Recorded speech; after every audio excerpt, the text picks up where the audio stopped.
Okay, I'm going to show you one example of this trig applications. Sometimes they call it 2D or 3D trigonometry. And I just want to focus on one thing first. So I'll cover that up a little bit so we can just look at one thing first. Okay, often they give you these problems. They give you like nothing in terms of numbers, like nothing. They've got all these letters, theta and x and p and q and r are angles. This length PR is x long. And you've got two angles. Angle P is theta, angle Q is theta. And you're asked to determine PQ in terms of x and theta. Well, you often use the law of sines in these problems, and we're going to use the law of sines. But before we get started, you see PQ is opposite this angle R here. And what we need is we need R in terms of theta. So you go theta plus theta and go 180 degrees minus theta plus theta. And that gives you what R is, because the angles in the triangle have to add to 180. These two thetas and this minus 2 theta combined, they add up to equal 180. Okay, that's our first step. Now it's kind of all about the sine rule, the law of sines. And all you do is you take the side PQ they're talking about, and it goes with the sine of this angle, 180 minus 2 theta. And you know that it equals the same ratio as this side x going with the sine of this angle here. That's called the sine rule. Well, there's a property of sines that's very important. 180 minus some angle is really the same as the sine of that angle. You'll get the same answer.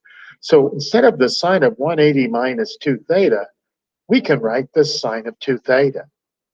And now we've almost got our answer. That sine 2 theta can come to the top, but sine 2 theta, hey, wait, that sine 2 theta is actually, we multiply both sides by sine 2 theta. That sine 2 theta is really 2 sine theta cos theta.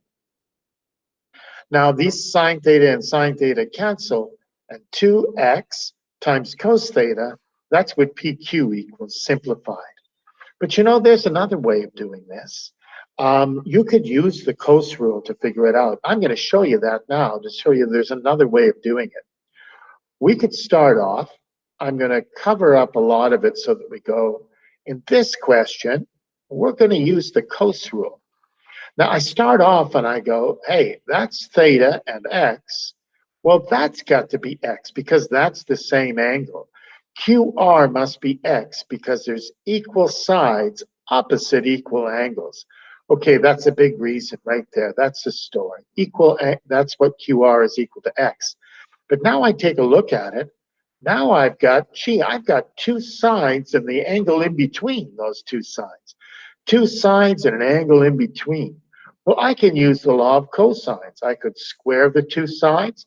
To find PQ squared, I could go x squared plus x squared minus 2 times x, that's what the cos rule, times the cosine of this angle in between.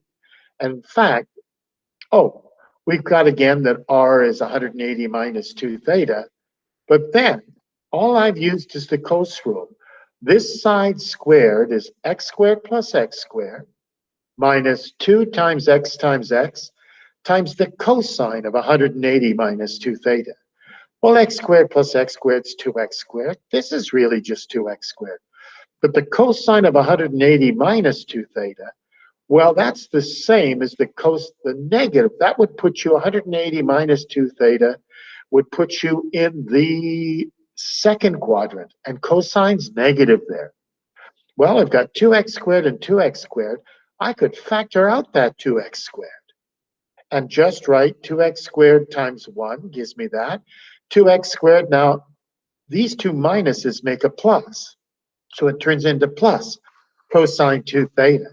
Then I get clever and see that cosine 2 theta is really cos squared 2 cos squared minus 1. The 1 and the minus 1 cancel. Then I get 4x squared cos squared. Then I square root both sides, And look, I get exactly the same answer. PQ equals 2x cos theta. But this time I use the law of cosines. Over here, the law of sines.